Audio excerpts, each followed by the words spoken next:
इस सरकार ने इस बजट से लगभग देश के हर वर्ग को निराश किया। किसानों की आय दुगना करने का वादा था, स्वामीनाथन कमीशन के अनुसार एमएसपी देने का वादा था। वो वादे जब पूरे नहीं हुए तो आलम यह है सर कि पिछले 25 महीने लगातार रियल रूरल वेजेस डिक्लाइन पर हैं। देश हित में, देश की अर्थव्यवस्था के हित में सुझाव देना चाहता हूं। पहला सुझाव, rework the agricultural pricing formula, यानी कि जब किसान खुले बाजार में अपनी फसल बेचने जाता है मैम, तो वहां पर एक मिनिमम रिजर्व प्राइस होना चाहिए, यानी कि उस प्राइस के नीचे किसान की कमाई नहीं होगी, किसान को उस रेखा के नीचे का दाम नहीं मिलेगा। इससे प्राइस वोलेटिलिटी से किसान बचेगा, इकोनॉमिक सिक्योरिटी किसान को मिलेगी और प्रोडक्शन में कंटिन्यूटी रहेगी। मेरा तीसरा सुझाव, legal guarantee to MSP in accordance with Swaminathan commission report. Swaminathan commission report की बात सुनते सुनते कि हम लागू करेंगे, मेरे भी बाल पक गए हैं, लेकिन आज तक लागू नहीं हुआ। मैं अनुरोध करूंगा सरकार से कि उस लीगल गारंटी को देश के किसान को सौंपे।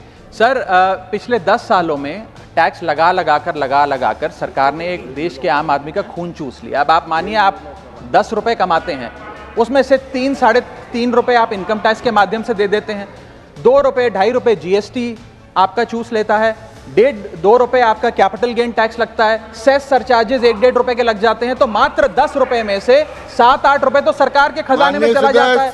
तो आम इंसान को मिलता क्या है, आम आदमी को मिलता क्या है? और सरकार जो हमसे इतना टैक्स लेती है, उसके बदले में सरकार हमें देती क्या है? कौन सी ऐसी अंतर्राष्ट्रीय सेवाएं, world class health care, education, transport सुविधाएं सरकार बदले में देशवासियों को देती है? मैं ये भी पूछना चाहता हूं। इसीलिए आज मुझे ये कहने में बिल्कुल भी गुरेज नहीं है that sir we in India today pay taxes like England to get services like Somalia.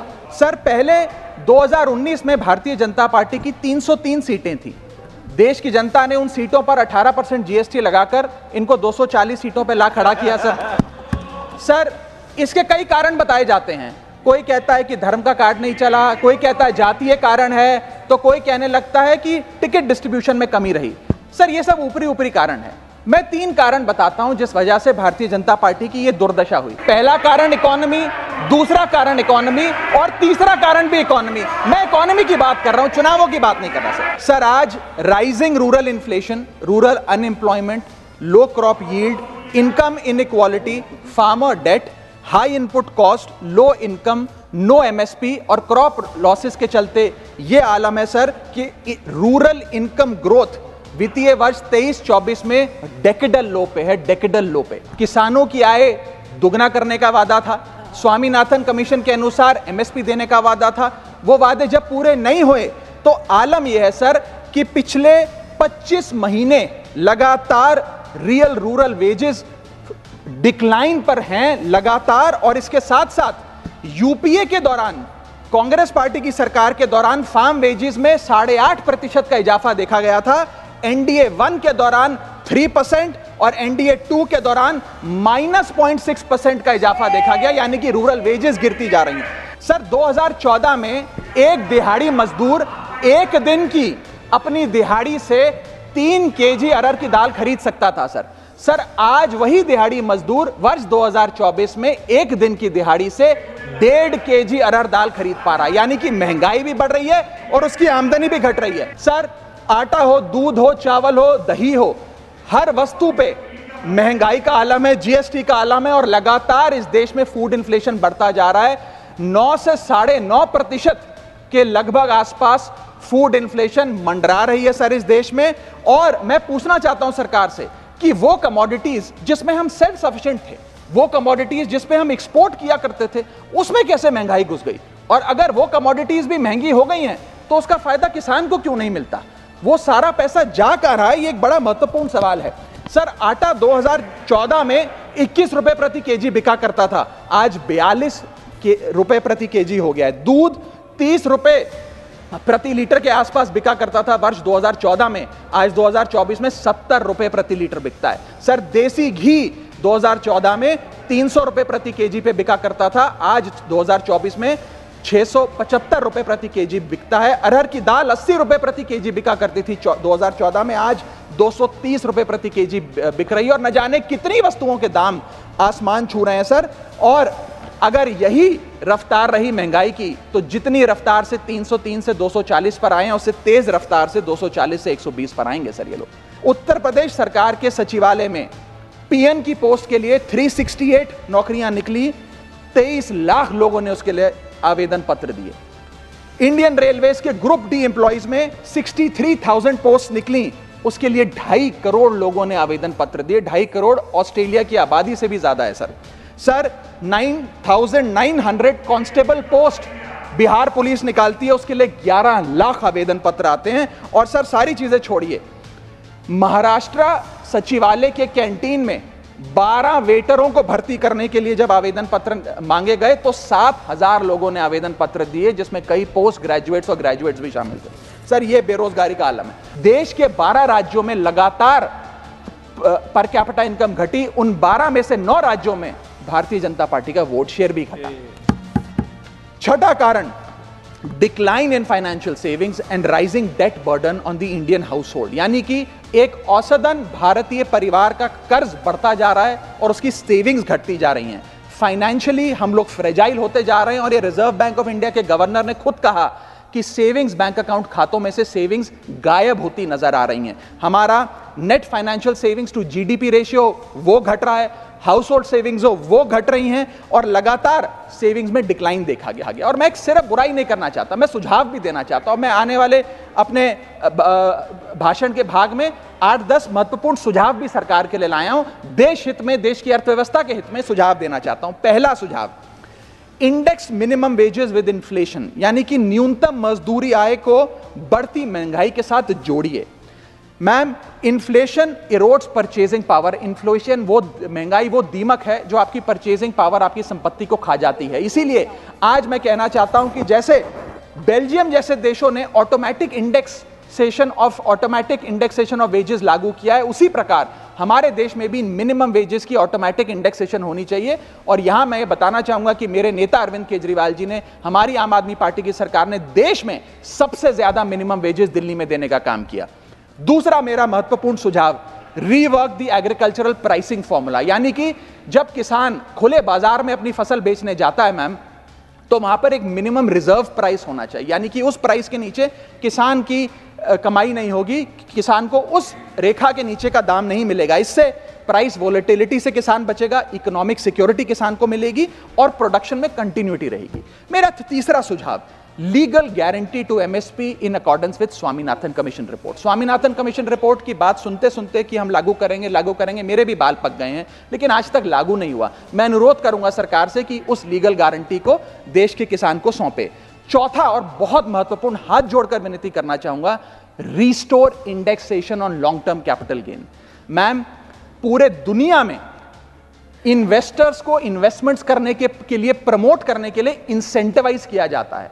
इस देश में इंडेक्सेशन हटाकर हम इन्वेस्टर क्लास को डिसइंसेंटिवाइज कर रहे हैं इन्वेस्ट करने के लिए। इंडेक्सेशन हटाना टैक्स लगाना नहीं है, इन्वेस्टर्स को पीनलाइज करने जैसा है। मैडम, मैं बताना चाहता हूं, inflation ravages the value of money. पैसे को खा जाता है इन्फ्लेशन, इसीलिए हम कॉस्ट ऑफ एक्विजिशन को इंडेक्स कर कैपिटल गेन टैक्स की कैलकुलेशन करते हैं। और जो लोग खुश हैं आज कि कैपिटल गेन टैक्स को 20% से घटाकर 12.5 कर दिया है, उनके लिए मैं एक उदाहरण लाया हूं। इस उदाहरण के माध्यम से हम समझ जाएंगे कि कैसे इंडेक्सेशन हटाना इस देश के इन्वेस्टर को एक बहुत बड़ी उसकी जेब पे डाका डालने जैसा है। मैडम, फर्ज करिए कि 2001 में आपने 1 करोड़ रुपए का एक मकान खरीदा, वो मकान की दर 6% के हिसाब से बढ़ती गई उसकी वैल्यू, और आज वो मकान जो 1 करोड़ का आपने 2001 में खरीदा था, वो आज 4 करोड़ 17 लाख रुपए का हो गया। अब 2 सिनेरियो हैं, एक इंडेक्सेशन का सिनेरियो जिसमें आप बेचें उस पर टैक्स लगे, और एक नया सिनेरियो जिसमें आप उसे बेचेंगे तो नई रेट के अकॉर्डिंग उस पर टैक्स लगेगा। मैं पहले पुराने सिस्टम के हिसाब से, इंडेक्सेशन वाले सिस्टम के हिसाब से उस पर कितना टैक्स लगेगा वो आपको बताना चाहता हूं। आज वो मकान जो आपने वर्ष 2001 में 1 करोड़ का खरीदा था, वो आप 4 करोड़ 17 लाख रुपए का बेचती हैं, तो आपकी सेल प्राइस 4 करोड़ 17 लाख, लेकिन आपकी purchase price, inflation adjusted indexed purchase price 1 crore नहीं, लगभग 3 करोड़ 60 लाख के आसपास आती है। यानी कि आपका sale price minus purchase price, जो प्रॉफिट ऑन सेल है, वो 54 लाख रुपए होता है। उस 54 लाख रुपए पर 20% के अकॉर्डिंग आप पे टैक्स लगता है, यानी कि इंडेक्सेशन वाले फॉर्मूले से आपको कुल टैक्स 10 लाख 80,000 रुपए देना पड़ता है। मैं राउंड ऑफ करके 11 लाख रुपए कहता हूं। लेकिन जो नई व्यवस्था है जिसमें इंडेक्सेशन आपसे छीन लिया गया है, उसमें sale price 4 crore 17 lakh, cost price 1 crore, मुनाफा 3 करोड़ 17 लाख, उस पर 12.5% टैक्स, यानी कि टैक्स कुल मिलाकर आपका बनता है 39,62,000। यानी कि नई व्यवस्था में वही 1 करोड़ का मकान अगर आप बेचेंगे आज 4 करोड़ 17 लाख का, तो आपको लगभग 40 लाख रुपए टैक्स देना पड़ेगा, और पुरानी व्यवस्था में आपको मात्र 11 लाख रुपए टैक्स देना पड़ेगा। यानी कि 40 माइनस 11 लगभग 29 लाख रुपए का एडिशनल टैक्स आपको देना पड़ेगा मात्र 1 करोड़ रुपए के प्लॉट की सेल पर। यह है इंडेक्सेशन का खेल। इसीलिए indexation long term capital investments के लिए अति आवश्यक है। मैं सरकार से अनुरोध करूंगा कि उसे ना हटाएं, और आज मैं इस सदन में भविष्यवाणी करता हूं, अगर आपने इंडेक्सेशन वापस लागू नहीं किया तो 3 चीजें होने जा रही हैं इस देश में। पहला, रियल एस्टेट में इन्वेस्टमेंट गिरने वाली है और लोग अपना ड्रीम होम कभी नहीं खरीद पाएंगे। दूसरा, अंडर वैल्यूएशन होगी प्रॉपर्टी डील्स की, सब लोग सर्कल रेट पे प्रॉपर्टी खरीदेंगे बेचेंगे, कोई असल कीमत नहीं बताएगा। और थर्ड थिंग जो इस देश में होने जा रही है, रियल एस्टेट सेक्टर में भारी तादाद में ब्लैक मनी आने जा रहा है अगर आपने ये इंडेक्सेशन का फैसला वापस नहीं लिया। मेरा 5वां सुझाव सरकार को, फाइनेंशियल सेविंग्स को इंसेंटिवाइज करिए। डेट में, इक्विटी में, म्यूचुअल फंड्स में, बैंक डिपॉजिट्स में, फाइनेंशियल इन्वेस्टमेंट्स, और खास करके जो 24 से 36 महीने से अधिक लोग अपनी इन्वेस्टमेंट रखते हैं उन्हें इंसेंटिवाइज करिए, टैक्स मत करिए, पीनलाइज मत करिए। और मैं कहूंगा आने वाले समय में आपको लॉन्ग टर्म कैपिटल गेन पे टैक्स अबॉलिश करने के लिए भी सोचना चाहिए, ना कि उसे सिर्फ कम करना चाहिए। छठा मेरा सुझाव, review, revise and simplify GST. GST जिसे गहरा संकट टैक्स या गब्बर सिंह टैक्स के नाम से आज देशवासी जानते हैं, रोटी हो, कपड़ा हो, मकान हो, हर चीज पे जीएसटी लगा लगा कर हमने इस देश के इन्फ्लेशन पर भी जीएसटी लगा दिया, सारी चीजें महंगी हो गई। मेरा सुझाव है सरकार से कि इस जीएसटी के पूरे फ्रेमवर्क को कॉम्प्रिहेंसिवली स्टडी कर रिवाइज करिए। एक्सपोर्ट ओरिएंटेड सेक्टर्स में जीएसटी कम करिए ताकि हम ग्लोबली कंपेटिटिव बन सकें। एसएमई सेक्टर जो नौकरियां देता है, छोटे उद्योग हैं, उसमें जीएसटी कम करिए। और एसेंशियल कमोडिटीज, दूध, दही, चावल, रोटी, चावल, आटा, उस पर कम से कम जीएसटी विड्रॉ करिए। मेरा 7वां मेरा सुझाव, give more to states. India is a union of states. States की जेब में थोड़ा पैसा डालिए।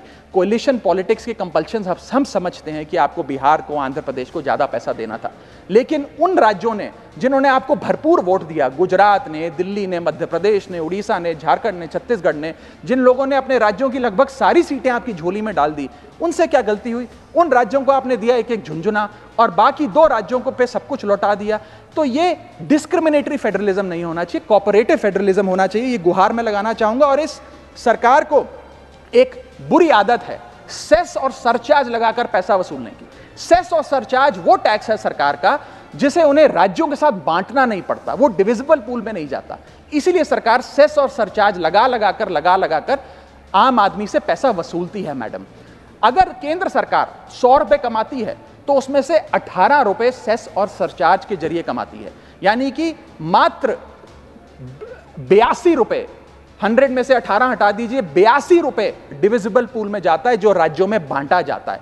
18 रुपए सीधा सरकार की जेब में जाता है। मैं अनुरोध करूंगा कि सेस और सरचार्ज की या तो इस प्रथा को बंद करें या वो भी डिविजिबल पूल में डालकर स्टेट्स के साथ बांटे। मेरा 8वां सुझाव, जीएसटी कॉम्पनसेशन जो राज्यों के लिए बंद कर दिया गया है उसे कम से कम 5 साल और दीजिए। कई ऐसे राज्य हैं, तमिलनाडु है, महाराष्ट्र है, पंजाब है, गुजरात है, जिनकी अर्थव्यवस्था आज जीएसटी कॉम्पनसेशन के पैरों पे खड़ी हुई है, जो आज हमारे बजट का 10 से 15% हिस्सा इनकम का जीएसटी कॉम्पनसेशन से आता है। मैं अनुरोध करना चाहूंगा सरकार से कि कम से कम 5 साल और जीएसटी कॉम्पनसेशन देकर इन राज्य सरकारों की मदद की जाए। और अंत में बस मैं यही अपनी बात बोलकर खत्म करूंगा मैडम, कि इस बजट ने टैक्स बढ़ा बढ़ाकर इस देश के आम आदमी के खून चूसने का काम किया। मैं अनुरोध करूंगा कि डायरेक्ट टैक्स हो या इनडायरेक्ट टैक्स हो, इस पूरी व्यवस्था पे एक बार फिर से गौर फरमाया जाए। जो मैंने शुरुआत में कहा था उसे दोहराऊंगा, हम 10 रुपए अगर कमाते हैं तो उस पर 3-3.5 रुपए इनकम टैक्स लगता है, उस पर 2 से 2.5 रुपए जीएसटी खा जाता है, 1.5 रुपए का कैपिटल गेन टैक्स लगता है, आधे पैसे का सरचार्ज और सेस लगता है, यानी कि 10 रुपए में से 6 से 7 रुपए सरकार की जेब में चले जाते हैं। यानी कि अगर आप साल में 10 रुपए कमा रहे हैं तो 7 से 8 महीने की जो आपकी कमाई है वो सरकार ले जाती है, मात्र 3-4 महीने की कमाई आपकी जेब में आती है, और उस पर भी अन्य प्रकार के टैक्स लगते हैं। और उसके बदले में हमें कोई सुविधाएं नहीं मिलती है, ना ट्रांसपोर्ट, ना हेल्थ केयर, ना कोई इंफ्रास्ट्रक्चर, कोई ऐसे जैसे और बड़े बड़े विकसित देशों में, United states of America, United kingdom, European countries में जो हाई टैक्स रिजीम्स मानी जाती हैं, उनमें नागरिकों को सुविधा दी जाती है, लेकिन उसके बदले में दिल्ली में, हिंदुस्तान में, देश भर में कोई ऐसी सुविधा केंद्र सरकार नहीं देती है। इसीलिए यह कहा जाता है that we impose taxes like the Europeans do to get services like sub Saharan countries. मैं अनुरोध करूंगा सरकार से कि इस टैक्स फ्रेमवर्क को, डायरेक्ट हो या इनडायरेक्ट टैक्स हो, उसका भी एक कॉम्प्रिहेंसिव रिव्यू करे। बहुत बहुत शुक्रिया।